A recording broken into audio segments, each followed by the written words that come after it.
सोचिए, दुनिया की छत पर एक अजीब सी पहेली बन रही है। दो देश जिनके पास न्यूक्लियर हथियार हैं, वो टकराव से पीछे तो हट रहे हैं, लेकिन ठीक उसी वक्त एक खामोश और रणनीतिक दुश्मनी और भी गहरी होती जा रही है। तो चलिए इस पूरी सिचुएशन को समझने के लिए हम इसे 4 हिस्सों में बांटकर देखते हैं। सबसे पहले हम बॉर्डर पर मौजूद सैन्य ताकत का जायजा लेंगे। फिर हम उस नाजुक शांति की बात करेंगे जो बनी हुई है। इसके बाद पर्दे के पीछे चल रही हथियारों की होड़ को समझेंगे और आखिर में हम देखेंगे कि जो एक असहज सा संतुलन बना है वो आखिर है क्या। तो सबसे पहले ये समझना जरूरी है कि लाइन ऑफ एक्चुअल कंट्रोल यानी LAC पर असल में ताकत का पड़रा किसकी तरफ झुका हुआ है। अब देखिए, अगर हम सिर्फ सैनिकों की संख्या पर नजर डालें तो चीन का पलड़ा साफ साफ भारी लगता है। लगभग 20 लाख एक्टिव सैनिकों के साथ ये दुनिया की सबसे बड़ी सेना है। वहीं दूसरी तरफ भारत की सेना है। संख्या में बेशक कम है, लेकिन उसके पास एक ऐसा फायदा है जो सिर्फ आंकड़ों में नजर नहीं आता। और यहीं आकर मामला दिलचस्प हो जाता है। देखिए, एक तरफ है चीन की जबरदस्त संख्या और उसकी टेक्नोलॉजी, तो दूसरी तरफ है भारतीय सेना का दशकों का अनुभव, वो भी ऊंचे बर्फीले पहाड़ों में लड़ने का। ये तजुर्बा मैदानी लड़ाई से एकदम अलग होता है और यही भारत की सबसे बड़ी ताकत है।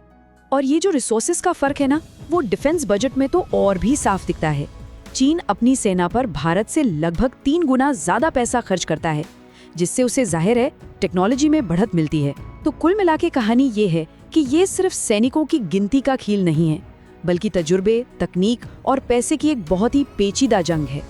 तो ठीक है, अब आगे बढ़ते हैं और देखते हैं कि कैसे ये जो इतना बड़ा मिलिट्री बिल्डअप था वो एक खतरनाक मोड़ पर पहुंचा और फिर हैरान करने वाले तरीके से तनाव कम भी होने लगा। देखिए, सालों तक तनाव बना रहा, लेकिन फिर मिलिट्री और डिप्लोमेटिक लेवल पर बातचीत का एक सिलसिला शुरू हुआ, जिसने धीरे धीरे जमीन पर हालात बदलने शुरू कर दिए। इसमें सबसे बड़ी और सबसे जरूरी बात ये थी कि दोनों सेनाएं उन हॉटस्पॉट से पीछे हटी जहां टकराव का खतरा सबसे ज्यादा था। आप सोचिए, करीब 5 साल के संकट के बाद ये एक बहुत बड़ी कामयाबी थी। 2026 में शंघाई सहयोग संगठन की बातचीत से एक लाइन निकल कर आई, सावधानी से टकराव से नपे तुले सहयोग की ओर बढ़ रहे हैं। ये जो भाषा है ना, ये उस नए और बेहद सतर्क अप्रोच को दिखाती है। मतलब बातचीत हो रही है ताकि लड़ाई ना हो, पर भरोसा वो अभी भी बहुत नाजुक है। लेकिन एक मिनट, जब डिप्लोमेट्स बात कर रहे थे, ठीक उसी वक्त हिमालय में कंक्रीट और स्टील से एक बिल्कुल अलग कहानी लिखी जा रही थी। और यही इस पूरी कहानी का सबसे बड़ा पैराडॉक्स है। सैनिक कुछ जगहों से तो पीछे हट गए, ठीक है, लेकिन बॉर्डर पर जो हजारों सैनिकों का जमावड़ा है वो जस का तस बना हुआ है। चीन का जवाब है स्याओकांग गांव। ये चीन का एक बहुत ही बड़ा और कह सकते हैं कि महत्वाकांक्षी प्रोजेक्ट है। इसके तहत विवादित सीमा के पास 600 से ज्यादा ऐसे गांव बनाए गए हैं। अब इन्हें सिर्फ आम गांव समझने की गलती मत कीजिएगा। ये असल में फॉरवर्ड पोस्ट की तरह काम करते हैं। यहाँ से निगरानी रखना आसान है और जरूरत पड़ने पर सेना को भी फटाफट मदद पहुंचाई जा सकती है।